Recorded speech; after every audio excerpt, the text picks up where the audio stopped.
মাঝ আকাশ থেকে ২৩৯ জন যাত্রী ও ক্রু নিয়ে উধাও হয়ে গেল বিমান। ১০ বছরেও পাওয়া যায়নি হদিস। এখন পর্যন্ত এভিয়েশন ইন্ডাস্ট্রির সবচেয়ে বড় রহস্য হয়ে আছে ফ্লাইট MH370। কি হয়েছিল সেই বিমানের সাথে? এত উন্নত প্রযুক্তি থাকার পরেও ১০ বছরেও কেন উদ্ধার করা গেল না বিমানটি? ২০১৪ সালের ৮ মার্চ মালয়েশিয়ান এয়ারলাইন্সের ফ্লাইট MH370 কুয়ালালামপুর থেকে বেইজিংয়ের উদ্দেশ্যে রওনা হয়। বিমানটি উড়াচ্ছিলেন ক্যাপ্টেন জাহির আহমেদ শাহ ও ফ্লাইট অফিসার ফারিক হামিদ। উড্ডয়নের পর ২০ মিনিট ঠিকঠাকভাবেই চলল বিমানটি। রাত ১টা ৮ মিনিটে মালয়েশিয়ার স্থলভাগ পাড়ি দিয়ে দক্ষিণ চীন সাগরের উপর চলে আসে বিমানটি। এরও ১১ মিনিট পর বিমানটি মালয়েশিয়ার এয়ার ট্রাফিক রাডার থেকে বের হয়ে ভিয়েতনামের রাডারে চলে আসে। আর সে সময় পাইলট এয়ার ট্রাফিককে গুড নাইটও বলেন। কিন্তু কিছুক্ষণ পরই হঠাৎ রাডার থেকে হারিয়ে গেল বিমানটি। বিষয়টি প্রথমে কুয়ালালামপুর এয়ার ট্রাফিক কন্ট্রোল আমলে নেয়নি। তারা ভেবেছিল হয়তো বিমান তাদের রেঞ্জের বাইরে ভিয়েতনামের রেঞ্জের মধ্যে চলে গেছে আর তাই রাডারে দেখা যাচ্ছে না। কিন্তু ভিয়েতনামের এয়ার ট্রাফিক কন্ট্রোল দেখল ফ্লাইট MH370 রাডারে আসার কিছুক্ষণ পর আবার উধাও হয়ে গেছে। তারা কয়েকবার চেষ্টা করলো বিমানের সাথে যোগাযোগ করার, কিন্তু কোনো উত্তর পাওয়া গেল না। এর 18 মিনিটের মাথায় ভিয়েতনাম মালয়েশিয়ার এয়ার ট্রাফিক কন্ট্রোলকে জানিয়ে দেয় যে বিমানটি উধাও হয়ে গেছে। এমন অবস্থায় সাথে সাথে উদ্ধার অভিযান শুরু করার কথা থাকলেও 4 ঘন্টায়ও কোনো পদক্ষেপ নিল না মালয়েশিয়া। সকাল 6টা 32 মিনিটে বিমানটি বেইজিংয়ে পৌঁছানোর কথা থাকলেও যখন তা পৌঁছায়নি তখন কর্তৃপক্ষের টনক নড়ে আর শুরু করা হয় উদ্ধার অভিযান।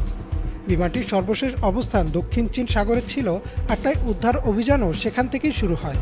7টি দেশের মোট 34টি জাহাজ ও 28টি উদ্ধার বিমান মিলে শুরু করে সার্চ অপারেশন, কিন্তু বিমানের টিকিটিও খুঁজে পাওয়া গেল না।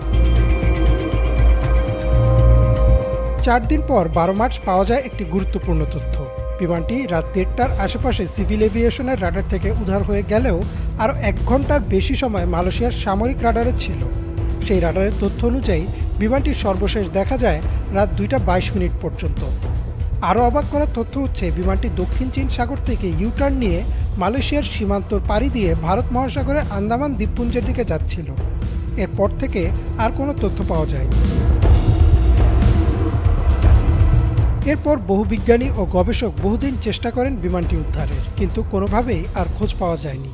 বিভিন্ন স্যাটেলাইটের তথ্য ও বিমানে থাকা জ্বালানির পরিমাণ বিশ্লেষণ করে সম্ভাব্য কয়েকটি জায়গায় সার্চ অপারেশন চালানো হলেও কোনোভাবেই আর বিমান বা বিমানের ধ্বংসাবশেষ খুঁজে পাওয়া গেল না। 3 বছর পর এবং প্রায় 160 মিলিয়ন মার্কিন ডলার খরচ করার পর অবশেষে এই উদ্ধার অভিযান সমাপ্তি ঘোষণা করা হয়।